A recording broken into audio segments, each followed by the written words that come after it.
Hello friends, welcome to the class. Kindly confirm that audio video is okay.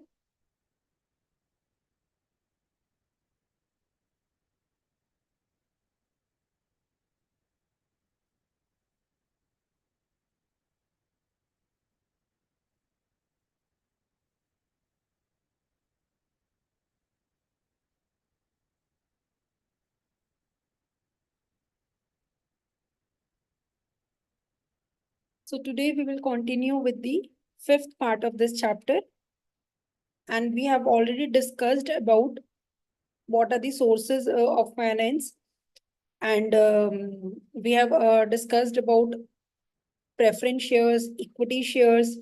So today we will discuss about debentures. वो भी हमारा एक type का source of finance होता है जिसको कि कंपनीज यूज करती हैं फंड रेज करने के लिए. चलिए. So first of all, join our free daily live classes at YouTube for JIB, CIB and promotion exams. In these classes, we are covering concepts and questions, practice through questions, and practice through case studies. So kindly watch these classes and prepare for your exam with us. So first of all, what is debentures?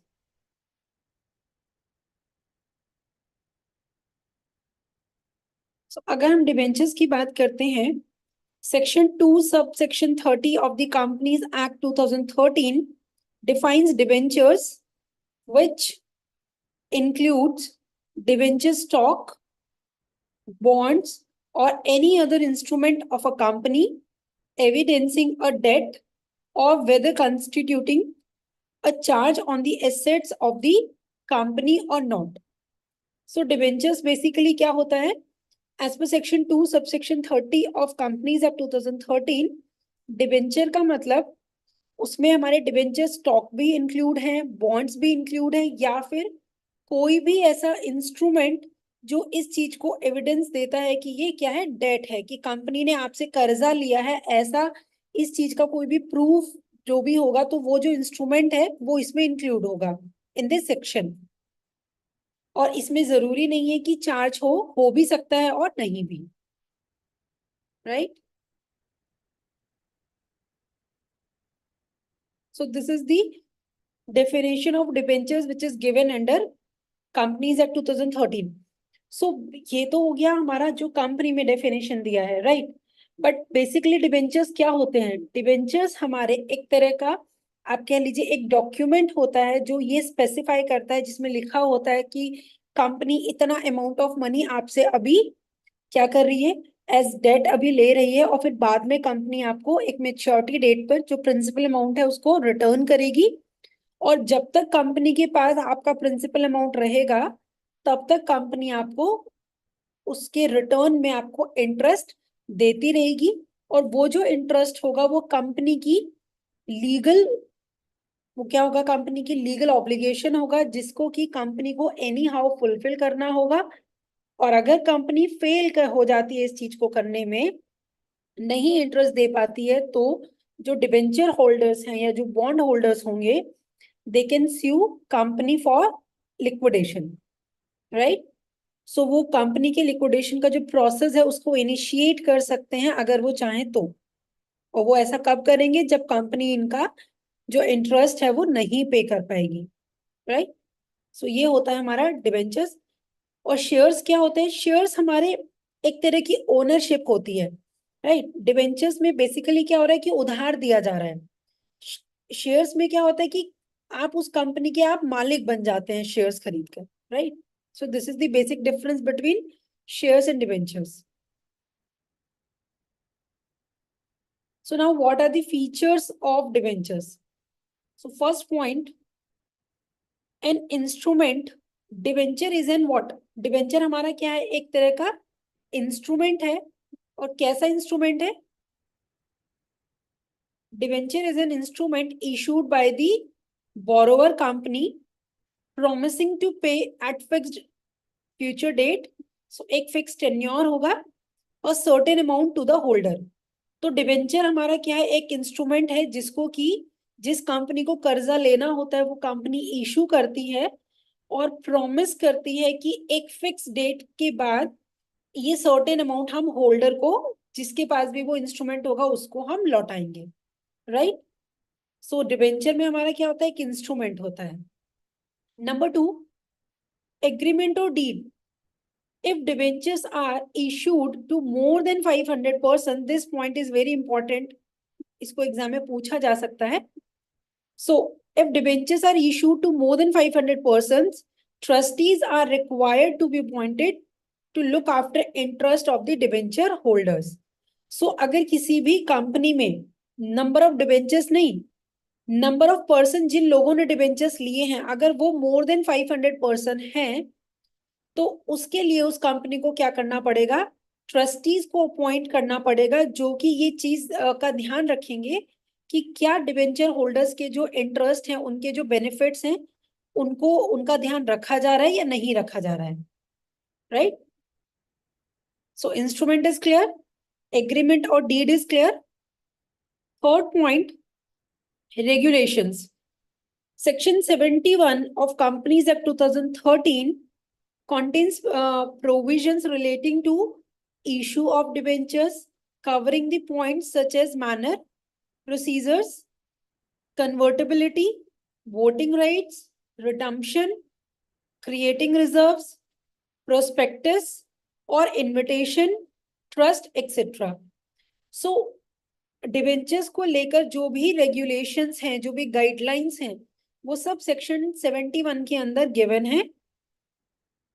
हमारे जो debentures हैं उनको किस तरह से उनको issue किया जाएगा, क्या उनका प्रोसीजर होगा, उनकी कन्वर्टेबिलिटी क्या होगी, उनको इक्विटी शेयर्स में कन्वर्ट कर सकते हैं या नहीं कर सकते हैं, उनका रिडम्पशन किस तरह से होगा, उनको वोटिंग राइट मिल सकता है या नहीं मिल सकता, किस सर्कमस्टांसेस में मिल सकता है। सो ये सारी चीजों का जो भी गाइडलाइंस है वो सेक्शन 71 में गिवन है, राइट।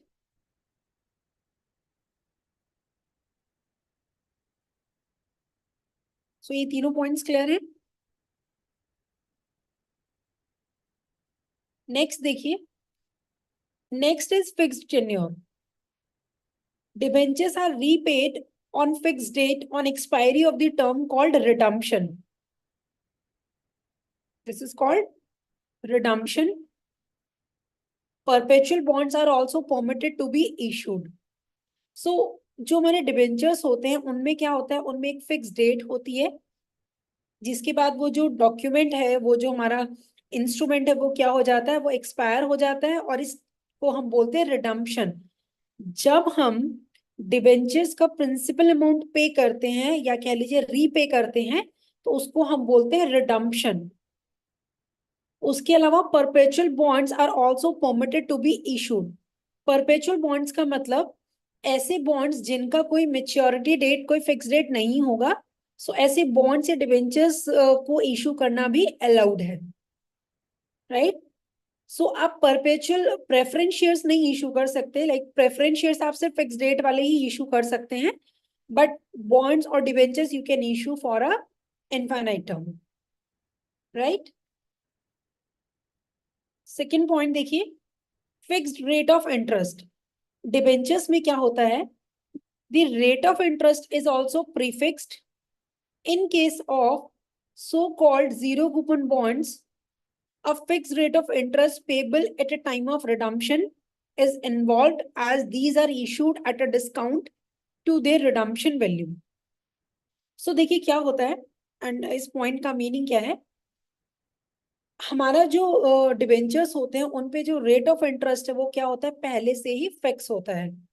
जैसे लोन में होता है, ऐसे ही पहले से ही हमारा जो रेट ऑफ इंटरेस्ट है वो हमारा क्या होता है, फिक्स होता है, राइट।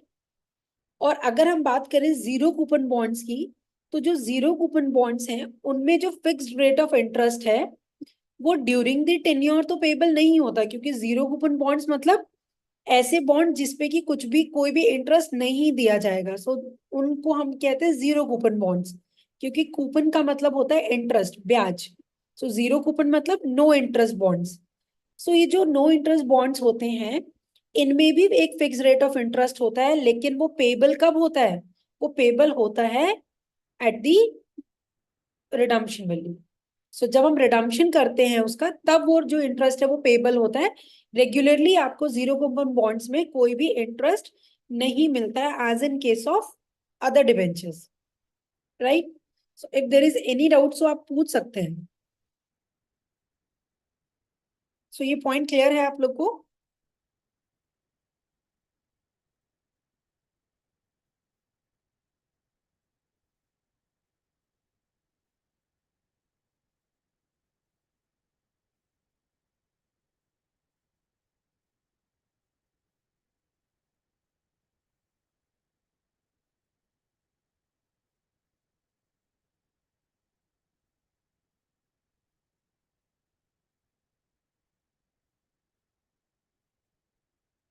चलिए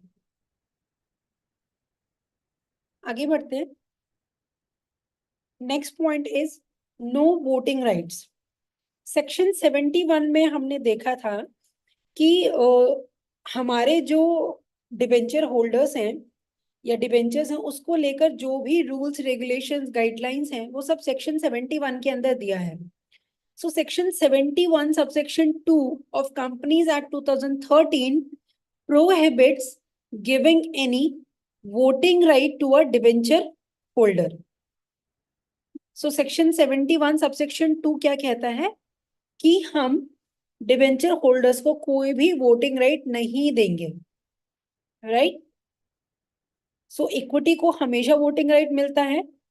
प्रेफरेंस को अगर 2 साल से ज्यादा डिविडेंड नहीं मिलता है तो प्रेफरेंस को भी हम वोटिंग राइट दे देते हैं, बट प्रेफर डिबेंचर्स को कभी भी वोटिंग राइट नहीं मिलता, राइट? सो क्लियर है ये तीनों पॉइंट्स? एक बार कंफर्म कर दीजिए that these points are clear.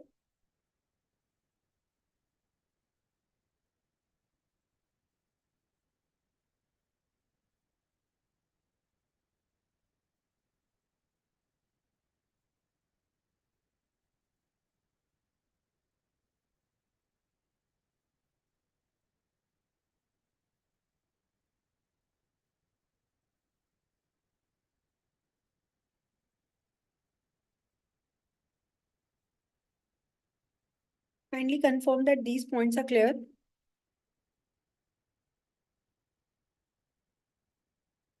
चलिए अभी हम क्वेश्चंस भी करेंगे इसके, उससे पहले देखिए क्या हमारी ये जो लाइव क्लासेस हैं ये एनफ है एग्जाम को पास करने के लिए? So answer is no, these classes are not enough to pass the exam. Although these classes are very useful to increase the marks and for revision purpose, but to pass the exam you should cover full syllabus. और आपको पता है कि हमारी जो IIBF की जो books हैं वो उनको अंडरस्टैंड करना थोड़ा डिफिकल्ट है, टाइम कंज्यूमिंग भी है, क्वेश्चंस भी उसमें बहुत कम दिए हैं प्रैक्टिस के लिए, और केस स्टडीज तो ऑलमोस्ट है ही नहीं, और हमें पता है कि CIB के एग्जाम में केस स्टडीज भी आते हैं। सो उसके लिए आप क्या कर सकते हैं, आप हमारे जो वीडियो लेसन्स हैं उनको आप देख सकते हैं। हमारे जो क्वेश्चन बैंक्स हैं MCQ प्रैक्टिस के लिए उनको आप ले सकते हैं। हमारे केस स्टडी कोर्सेज हैं उनको आप ले सकते हैं। ये सब आपको मिलेंगे हमारी इस वेबसाइट और हमारे इस एप्लीकेशन से। सो आप यहाँ पर जाइए और आपके जो भी रिक्वायरमेंट है उसके अकॉर्डिंग आप वीडियो लेसन्स या क्वेश्चन बैंक या केस स्टडी कोर्सेज को अवेल कीजिए। All these courses are available at best quality and very low price format. So kindly go through once and choose as per your requirement. चलिए, so question number 1 देखिए about the debenture. What is the primary characteristic of a debenture? Option A, ownership in the company. Option B, fixed future payment promise. Option C, voting rights. Option D, profit sharing. सो बताइए कौन सा answer correct होगा?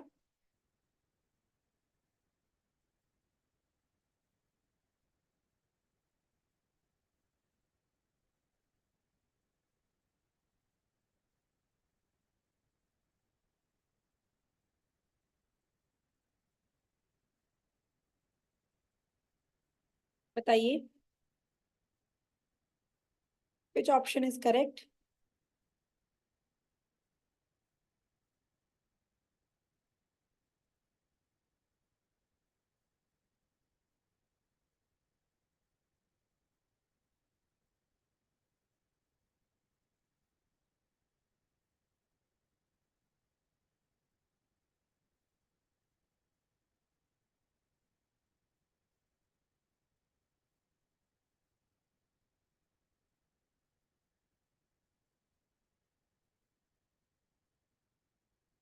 Yes, Amit Kumar sir and Santoshi ma'am, your answer is correct. Option number B, that is fixed future payment promise. So debenture का जो primary characteristic है वो है कि इसमें जो फ्यूचर पेमेंट है या आप कह लीजिए जो इंटरेस्ट है वो उसका क्या होता है, वो फिक्स्ड होता है। बाकी ओनरशिप इनको नहीं मिलती है, वो शेयर्स को मिलती है। वोटिंग राइट भी शेयर होल्डर्स को मिलता है। प्रॉफिट शेयरिंग भी शेयर होल्डर्स को मिलती है। राइट, चलिए क्वेश्चन नंबर 2 देखिए। When are trustees required to be appointed for debenture holders' interest? Option A, if debentures are issued to more than 1,000 persons. Option B, if debentures are issued to more than 500 persons. Option C, if debentures are issued to more than 2,000 persons. And option D, if debentures are issued to more than 100 persons. So yes, Santoshi ma'am, Amit Kumar sir, answer is correct. So it is option number B, that if debentures are issued to more than 500 persons. याद रखिएगा, more than 500 persons है, more than 500 debentures नहीं है। Right, तो हमें क्या करना पड़ेगा, अगर किसी भी कंपनी के जो डिबेंचर में जिन लोगों ने डिबेंचर्स परचेज किए हैं वो अगर नंबर ऑफ पर्सन 500 से ज्यादा हो जाते हैं तो उस कंपनी को क्या करना पड़ेगा, ट्रस्टीज को अपॉइंट करना पड़ेगा, जो कि इन डिबेंचर होल्डर्स के जो भी इनके जो भी इंटरेस्ट होंगे, इनके जो भी बेनिफिट्स होंगे उनको ध्यान में रखेंगे कि कंपनी कोई ऐसा डिसीजन तो नहीं ले रही है जिससे कि जो डिबेंचर होल्डर्स हैं उनको नुकसान हो। राइट, या उनके जो रिटर्न्स हैं उनमें कोई कमी आए। सो ये सब चीजों का ध्यान रखने के लिए ट्रस्टीज को अपॉइंट किया जाता है।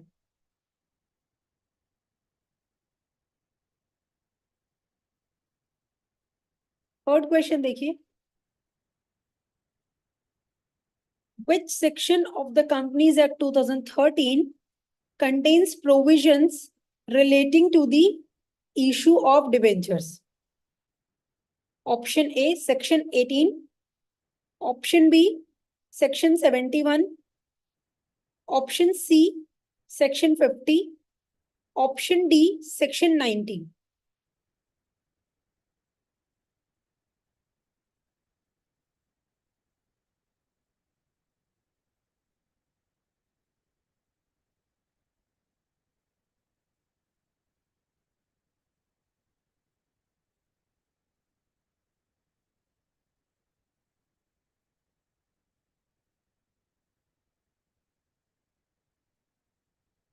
Yes, Amit Kumar sir, Santoshi ma'am, right answer. That is option number B, Section 71. So section 71 में सारे जो भी गाइडलाइंस है रिलेटिंग टू डिबेंचर्स वो सब दिया हुआ है। उनको इशू किस तरह से किया जाएगा, क्या प्रोसीजर होगा, और किस तरह से उसमें कैसे हम लोगों को कब ट्रस्टी अपॉइंट करना है, क्या उनका इंटरेस्ट होगा और क्या उनके रिडम्पशन टर्म्स होंगे। सो ये सारी चीजें सेक्शन 71 के अंदर गिवन है। राइट, फोर्थ क्वेश्चन देखिए। What is the term used for the fixed date on which debentures are repaid? So हम कौन सी टर्म को यूज करते हैं जो कि हम लोग बोलते हैं कि अगर डिबेंचर्स को रीपे कर रहे हैं तो उस टर्म को क्या बोलते हैं? Option A, maturity date. Option B, redemption date. Option C, issuance date. And option D, expiry date.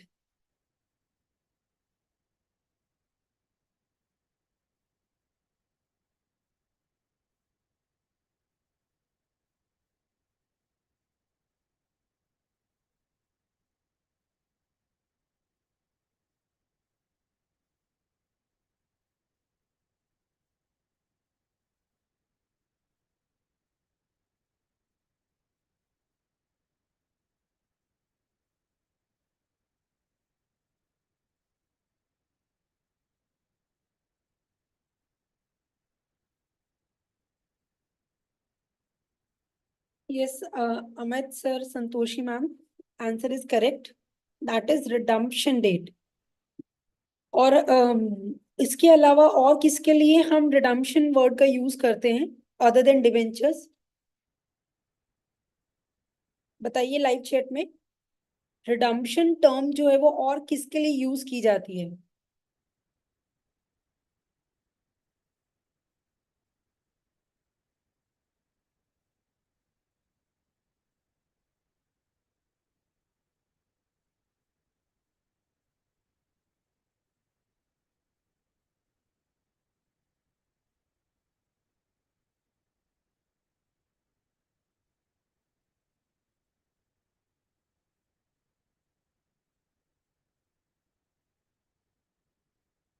बताइए, क्या इक्विटी के लिए रिडम्पशन वर्ड का यूज किया जाता है? यस और no? Yes Santoshi ma'am, correct answer. So preference shares के लिए भी हम क्या करते हैं? रिडम्पशन वर्ड का यूज करते हैं। जब हम प्रेफरेंस शेयर्स का जो प्रिंसिपल अमाउंट है उसको वापस करते हैं, रीपे करते हैं, तो हम उसको भी क्या कहते हैं? रिडम्पशन। आप देखेंगे कि जो प्रेफरेंस शेयर्स हैं उसमें कुछ फीचर्स हमारे इक्विटी के भी हैं और कुछ फीचर्स हमारे डिबेंचर्स के भी है। सो उन दोनों के कॉम्बिनेशन से प्रेफरेंस बना है, इसीलिए प्रेफरेंस शेयर्स को हम हाइब्रिड सिक्योरिटीज कहते हैं, one of the hybrid security कहते हैं, और जो कि हमारा यूनिट 19 के अंदर गिवन है, जिसको कि हम लोगों ने डिस्कस भी किया था, राइट? चलिए फिफ्थ क्वेश्चन देखिए। Which type of bonds involves a fixed rate of interest payable at the time of redemption? Option A, convertible bonds. Option B, zero coupon bonds. Option C, perpetual bonds. Option D, floating rate bonds. So बताइए question number 5 का answer.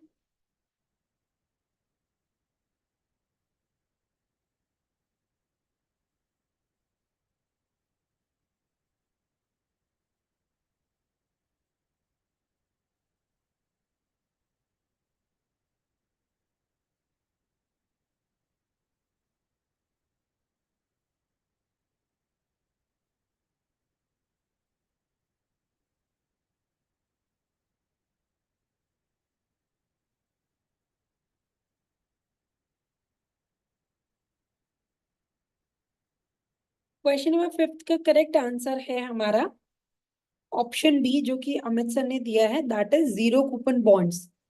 Zero coupon bonds क्या होते हैं? देखिए, जो normal bonds हैं इनको हम समझते हैं, क्योंकि एग्जाम में जरूरी नहीं है कि यही क्वेश्चन आए, हो सकता है कि जो हमारा ऑप्शंस में गिवन है वहां से भी कुछ पूछ ले, तो आपको पता होना चाहिए, राइट?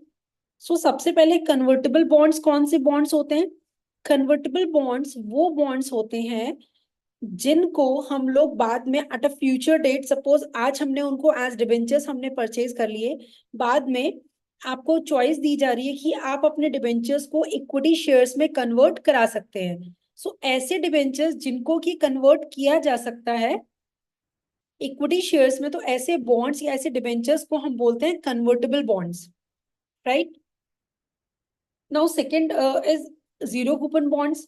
जीरो कूपन बॉन्ड्स आपके ऐसे बॉन्ड्स होते हैं कि इनमें रेगुलर इंटरेस्ट तो नहीं दिया जाता, लाइक एनुअली क्वार्टरली, उसमें वो इंटरेस्ट नहीं दिया जाता, लेकिन इसमें क्या होता है कि जो इंटरेस्ट है वो वन टाइम पे किया जाता है at the time of redemption only, right? Suppose आपको बोला कि आप 800 रुपीज में इसको परचेज कर लीजिए, and at the end of maturity हम आपको 1000 रुपीज देंगे। तो वो जो इंटरेस्ट है, देखिए, एक को तो मैंने बोला कि आप 1000 रुपए का ये जो बॉन्ड है ये आप हमसे खरीद लीजिए और मेच्योरिटी पे हम आपको 1000 रुपीज दे देंगे। तो वहां पर क्या हुआ? 1000 रुपीज ही हमने उनसे रिसीव किए, 1000 ही हम उनको देंगे, और इन बिटवीन कंपनी क्या करेगी? हमें इंटरेस्ट पे करती रहेगी 100 रुपीज एवरी ईयर, या और you can say 50 rupees every year, right? वही दूसरी तरफ क्या होगा? जीरो कूपन बॉन्ड में ऐसा होगा, कंपनी कहेगी आप हमें अभी, आप हमसे आप ये जो बॉन्ड है, जीरो कूपन बॉन्ड अगर आप ले रहे हैं, तो आप हमें कितने रुपए पे कीजिए? अभी आप हमें 800 रुपीज पे कीजिए, और eight the time of maturity हम आपको 1,000 रुपीज देंगे, बट इन बिटवीन हम आपको कुछ भी पे नहीं करेंगे। So this is the concept of zero coupon bonds. तो इसलिए हम कहते हैं कि इसमें जो इंटरेस्ट होता है या जो भी बेनिफिट होता है वो कब मिलता है, at the time of redemption only.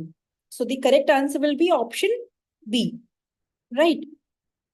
अब बात करते हैं परपेचुअल बॉन्ड्स की। सो परपेचुअल बॉन्ड्स क्या होता है? परपेचुअल बॉन्ड्स वो बॉन्ड्स होते हैं जिनमें कोई फिक्स्ड मेच्योरिटी डेट नहीं होती, राइट। ये आप ऐसे कह सकते हैं कि ये क्या है, हमारे विदाउट मेच्योरिटी डेट होते हैं, और ये कभी इसमें कॉल ऑप्शन वगैरह दे दिया जाता है। सो अगर कभी कंपनी चाहती है तो वो उस केस में ये बॉन्ड्स को रिडीम कर सकती है, अदरवाइज इनको नहीं रिडीम किया जाता during the lifetime of the company. So ऐसे बॉन्ड्स को परपेचुअल बॉन्ड्स कहते हैं जिनकी कोई फिक्स डेट नहीं है, राइट। आई होप आप लोगों को क्लियर हो रहा है। जो डी ऑप्शन है that is floating rate bonds. So floating rate bonds वो बॉन्ड्स होते हैं जिनका जो इंटरेस्ट रेट है उसको लिंक कर दिया जाता है किसी बेंचमार्क रेट से, राइट। जैसे आप लोग देखते होंगे जो बैंक में जो इंटरेस्ट रेट चेंज होते हैं तो उनको लिंक किया जाता है ना किसी एक पर्टिकुलर रेट से। तो अगर वो रेट फ्लक्चुएट करता है तो बाकी के जो रेट्स हैं उनमें भी अप एंड डाउन देखने को मिलता है। तो सेम उसी तरह से जो फ्लोटिंग रेट बॉन्ड्स होते हैं उनको क्या किया जाता है, बेंचमार्क से लिंक कर दिया जाता है, और उनमें फिर क्या होता है, फ्लक्चुएशंस होते हैं। सो ऐसे बॉन्ड्स को फ्लोटिंग रेट बॉन्ड्स कहते हैं, right. So I hope all these types of bonds are clear, right. चलिए सिक्स्थ क्वेश्चन देखिए।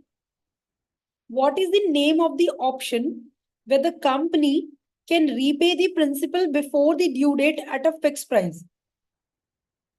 सो उस ऑप्शन का नाम क्या है जहां पर कि कंपनी फिक्स्ड ड्यू डेट से पहले, रिडम्पशन डेट से पहले ही कंपनी जो प्रिंसिपल अमाउंट है बॉन्ड का उसको पे कर देती है? सो उसको हम क्या कहेंगे, call option, put option, conversion option और रिडम्पशन ऑप्शन।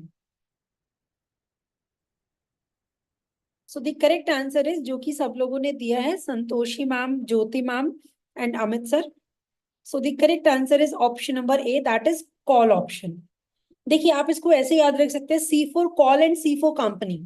सो कंपनी और कॉल ऑप्शन, तो कंपनी के पास होता है कॉल ऑप्शन की कंपनी जब चाहे मेच्योरिटी से पहले उनको पेमेंट करके और जो वो डेट है उसको क्या कर सकती है, पे ऑफ कर सकती है। पुट ऑप्शन इसका जस्ट रिवर्स होता है। पुट ऑप्शन किसके पास होता है, वो इन्वेस्टर के पास होता है, बॉन्ड होल्डर के पास होता है, कि वो जब चाहेंगे तो वो मेच्योरिटी डेट से पहले जाकर कंपनी को कह सकते हैं कि प्लीज आप हमारा जो प्रिंसिपल अमाउंट है वो ड्यू डेट से पहले पे कर दीजिए। सो उसको हम कहते हैं put option, right. So clear हो रही है ये चीजें? अगर कोई भी डाउट है तो बिल्कुल पूछ सकते हैं।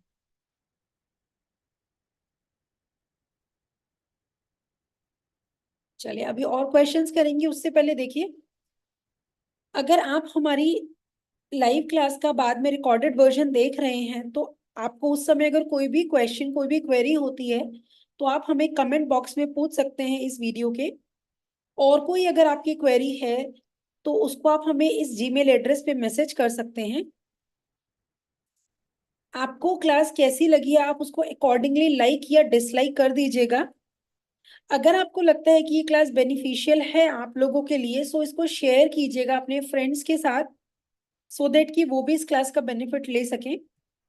और हमारे चैनल को सब्सक्राइब करके बेल आइकन बटन प्रेस कीजिएगा, जिससे कि आपको हमारे क्लासेस के सारे जो नोटिफिकेशंस हैं वो आपको ऑन टाइम मिलते रहें। चलिए सेवेंथ क्वेश्चन देखते हैं।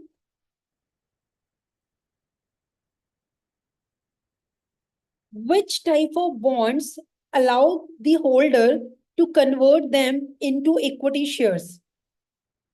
Option A, zero coupon bonds. Option B, convertible bonds. Option C, perpetual bonds. And option D, floating rate bonds. So बताइए। Yes, Santoshi ma'am, Amit sir. So obviously these bonds are considered as convertible bonds, right? Eighth question देखिए। What type of bonds are issued at a discount to their redemption value? Option A, convertible bonds. Option B, zero coupon bonds. Option C, perpetual bonds. Option D, floating rate bonds.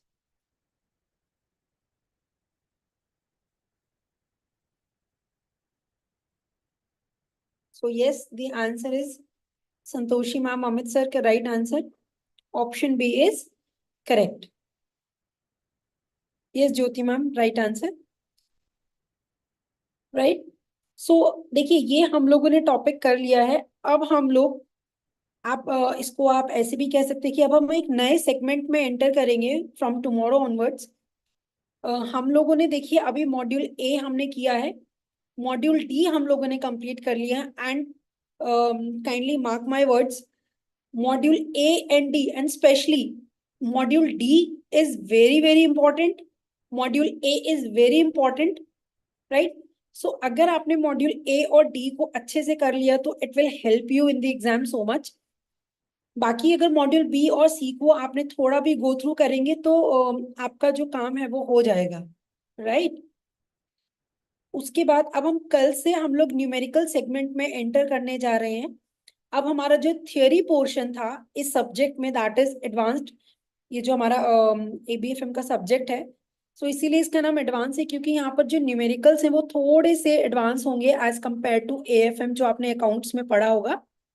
सो वो जो numerical का segment है वो हम लोग कल से शुरू करने जा रहे हैं. तो आप लोग अपना कैलकुलेटर रेडी रखिएगा कल के क्लासेस के बाद से.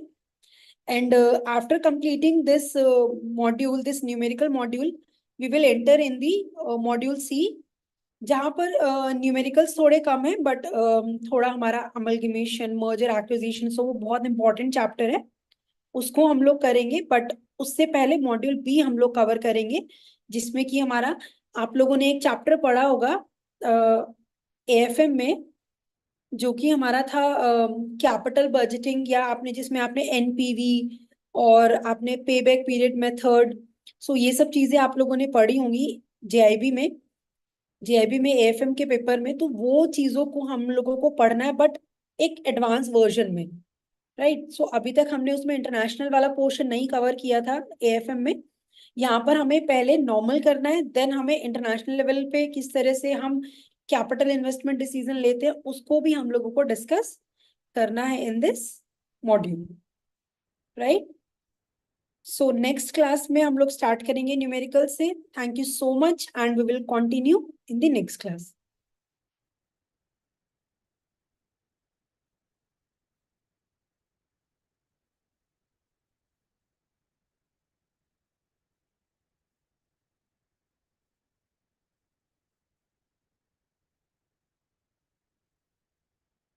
अगर आपकी कोई भी क्वेरीज हैं तो आप पूछ सकते हैं अभी लाइव चैट में. अगर आप पूछना चाहते हैं कोई भी क्वेरी रिगार्डिंग दिस चैप्टर और एनी अदर क्वेरी.